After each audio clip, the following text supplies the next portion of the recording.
if gold rust, what will iron do? If gold can rust, what do we expect from metal? With that, I say good morning, good afternoon, and good evening. This is INEC. We are global and social commentators. I've been away for 2 days because I wanted to get something positive to let you guys out there get a kind of energy to begin to ginger us. That even if the inauguration is going to take place, we should have that spirit that the judiciary will eventually, it might be a month or two, but at least the judiciary will stand tall. And at the end of the day, Peter Obi will get justice. But I am afraid. The judiciary has been compromised. The judiciary has been compromised. These are why we think the judiciary has been compromised. Remember, today is Thursday, the 25th. Remember, on last week, the court, the appeal court, that's the tribunal petition court that is handling the case of Labour Party, PDP, against INEC and APC about the irregularity of the 2023 election. Remember, we've been following that case up. The court came up and said, the court rules that the article petition, remember it was article that petition that there will love a situation where the court sections, the court proceedings will be televised. And many of us, we're happy. We are hoping that at least it will bring some sense of transparency, some sense of credibility to the judicial system. Where, unfortunately, the court has ruled that the court session will not be televised, will not be broadcast. And that petition was nullified. As if that was not enough, the court now bans telephones and electronic gadgets and also electrical devices that could record. They were banned from the court. So that on Monday, even when Peter Obi lawyers went to court, Atiku Abubakar's lawyer went to court, they were asked to drop their telephone outside. If they did not, they would not enter the court. They did drop their telephone outside.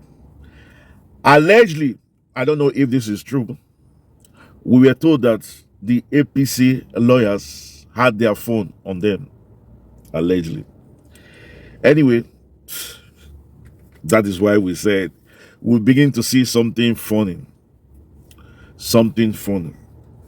Even up till now, Peter Obi's lawyer said that INEC still have not given them 70% of the documents that was asked for. Remember the election papers, is it form 234? That's what it's called. I don't know. You know, the form that the polling unit will have to sign. They have not given those forms. Even the beavers, they have refused to let them search the beavers. And I've only come to court with only materials that they think they need to present. And the court is asking them, why is this so? That at this time, after 2 months, Labour Party team has still not gotten the material they wanted. The court is silent about that. And apart from that, INEC has told the court that she does not have the presidency results because what is left in the beavers is the result for the governor, which was the last exercise that they did, which means the previous exercise has vanished or they can't just find it. and the court is doing nothing about it. Then you also know that Lamidi Apapa has calmed down because it looks as if he's losing, he's not winning. Just when we thought that Lamidi Apapa has finally calmed down, what happened? Another man came out, Callistus Okafor, came out again that he is the original or the authentic chairman of Labour Party, and that he has documents to that effect, and that he's going to send Abure and Apapa out, that both of them are fake. So the tension for Labour Party has not ended. We knew fully well that APC will try as much as possible to do everything to disrupt Labour Party, but we didn't know that they were going to use members of Labour Party against Labour Party. Then coming to the Supreme Court, remember, the Supreme Court gave us hope because of Shettima double nomination. Remember, he had 2 nominations at the same time because he contested for Senate in Borno State before he was called to take the ticket for the vice president with Bola Tinubu, and he did not terminate or cancel the Senate before accepting the presidential, that's the vice president. So the case was supposed to come to court tomorrow, which is on the 26th. And what we had, there is a journalist, an investigative journalist, David Indane. He revealed a lot of things, that Tinubu is working with the federal government to make sure that tomorrow is a public holiday, so that that case will not hold. You know what we mean? That case will not hold. Now that is on the 26th. So that that case will not hold. So on Friday will be a public holiday. And from the look of things, information coming from Nigeria tell us that yes, tomorrow has been declared as a public holiday. So that case might not hold. That has to do with the Supreme Court. Remember, this case was also brought by the PDP last year in the lower courts, but the lower court disperses it out, say no, this is no case because PDP has no locus standing. They have no power to bring up the case. And then I went to the Supreme Court, which is the apex court, the highest court. And because they knew fully well that this is true, Shettima really erred. He should not have had double nomination. And this amounts to disqualification of both. What is they doing? The executive and the judiciary are playing hanky-panky. And just yesterday alone, remember, the Abuja, citizens of Abuja, that's the federal capital, petitioned the court about the 25%. That you must get 25% in Abuja. And what happened? The judge did not show up. The judge did not show up. We have to say allegedly, because there is no camera video to really prove our case that he did not show up, because telephones, the electronic gadgets have been banned. So we cannot say 100% that the judge did not show up. So we are telling you allegedly we had the judge did not show up. So we don't really know what happened. That is why we said Nigeria is dead. Yes, Nigeria is dead. Why? A country where the executive is fraudulent, the judiciary has been bought over, and the legislative are corrupt. See what is going on in the National Assembly now.